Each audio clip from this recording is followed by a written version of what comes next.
All right, joining us now are the National Director and CEO of the Anti-Defamation League, Jonathan Greenblatt, and Brian Levin, the Director of the Center for the Study of Hate and Extremism. Thanks for joining us.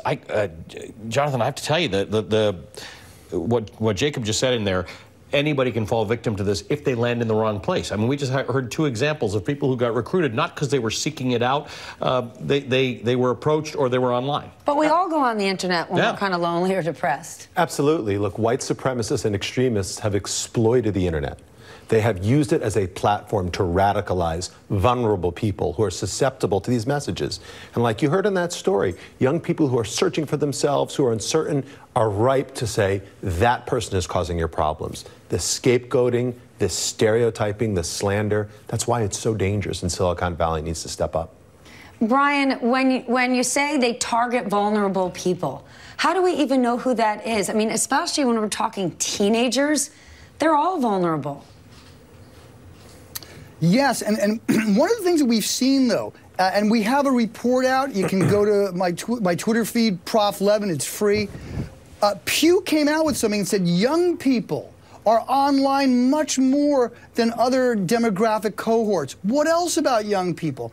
They are the most demographically diversifying group according to the census. So when you couple that along with the fact that recent studies have shown, for instance, young people entering college are oftentimes depressed and socially isolated at higher levels than they were in the past, that puts together a mix which is able to be exploited by these kinds of folks that Jonathan talked about. And one of the things, I think he's right, we not only have to have the social media companies step up, but we also have to have the federal government step up with regard to training for police, with regard to coordination, with regard to intelligence, because now our center's just coming out today with this.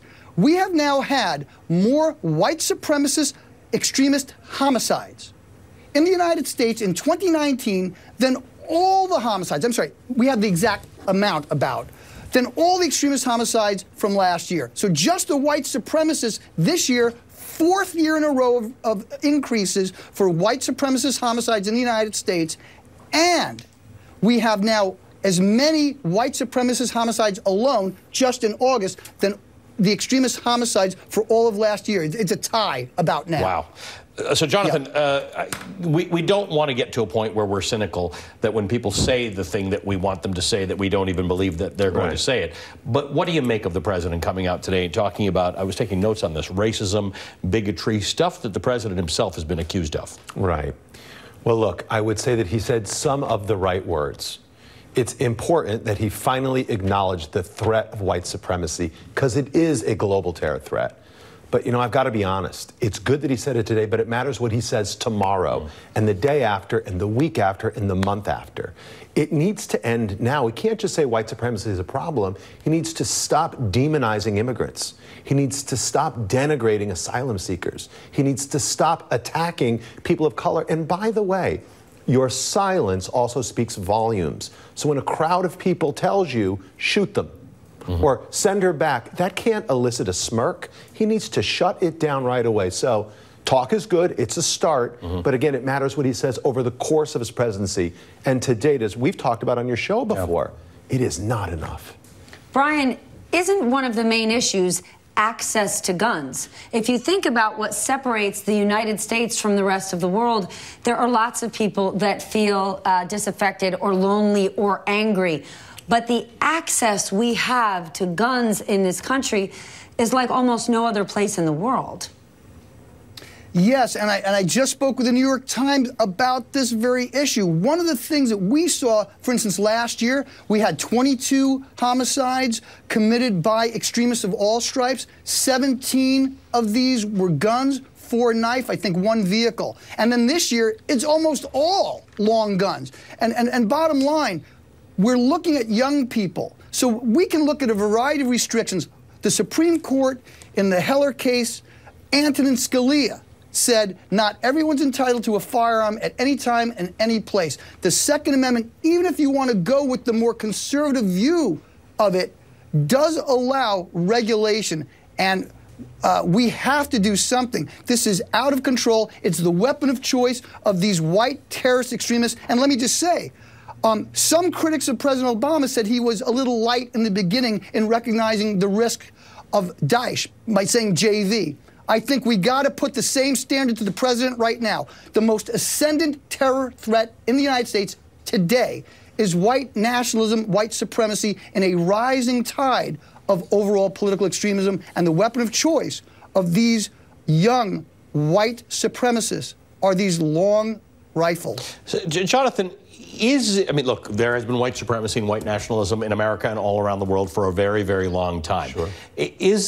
Was identifying, even if President Obama initially misidentified the threat that ISIS was, is it easier to articulate a threat about an other who says things about Them America? versus us. Correct. Is white supremacism harder to put your finger on and identify quickly? Well, I think it's fair to say that there's always been a temptation by some to look for the other, right? To demonize the other people. But right now we're facing something very unique. Every marginalized community in our country is under attack.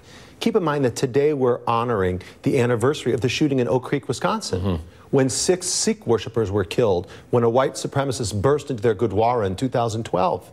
And I've sat here on the show and talked to you about Pittsburgh and Poway, where Jewish worshipers were killed, and Christchurch, where Muslim worshipers were killed. And now I have Latinos being shot to death in a Walmart while they're shopping. We have never had a moment like this before. But to Ali's original question, we're not having a coming together as a nation like we did after 9/11. And so this is why words matter, because we look to our president to lead and to heal.